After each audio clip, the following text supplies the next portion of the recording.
Ce qui aurait pu passer pour un canular ou une mauvaise blague est malheureusement avéré. Le CSA, la grande instance censée garantir l'équité républicaine, a pris, comme vous le savez, une décision abracadabrantesque. En fin de campagne des européennes, il a donc décidé d'imputer les prises de parole de Steve Bannon, ancien conseiller de Donald Trump, au temps de parole du Rassemblement national. Une décision totalement improbable, au nom d'on ne sait quelle conception du débat politique. Sur quoi le CSA a-t-il fondé son argumentation ? Eh bien sur le fait que des membres du Rassemblement national ont été vus dînant avec l'homme politique américain et que celui-ci tient des propos assez conformes à l'esprit du Rassemblement national.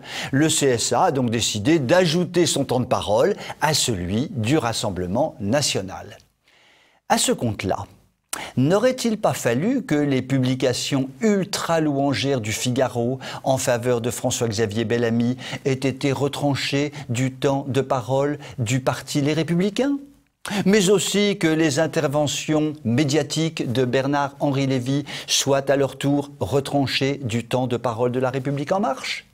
Quant au spectacle de Josiane Balasco, qui ne fait pas mystère de ses sympathies communistes, et a même prêté sa voix au clip de campagne du PCF, pourquoi le CSA n'a-t-il pas ajouté ses diatribes au temps de parole de la liste menée par ce parti ?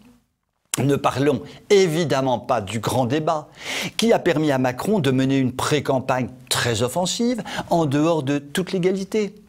Sans parler des unes à répétition de la presse régionale, puissant relais de la sphère macronienne. Le CSA a joué ici, mais ce n'est pas la première fois, son rôle de police de la pensée avec une partialité qui atteint des records.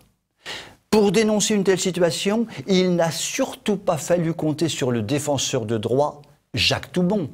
Venu du RPR, UMP, LR et nommé par François Hollande, il est évidemment partie prenante de la manipulation En Marche. Comme le disait ma grand-mère que j'aimais beaucoup, quand c'est pas tout bon, c'est tout mauvais.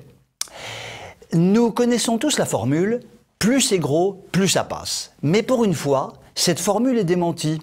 La manipulation opérée par le CSA a été énorme, mais n'a pas empêché le Rassemblement national d'arriver en tête des élections. Finalement, la vraie question est la suivante. De qui se moque le CSA? De qui se moque la puissance publique? Toute expression libre, publique, est-elle désormais interdite? Toute prise de position convaincue est-elle désormais assimilable à un discours militant? Faut-il, par peur de subir les foudres du CSA, que toute opposition résolue se claque-mur pendant la durée des campagnes, dans un silence prudent, signifiant le terrible appauvrissement de notre débat public? Au fait, y a-t-il encore en France un débat public libre et vrai? Vous pouvez m'écrire si vous le voulez. À très bientôt.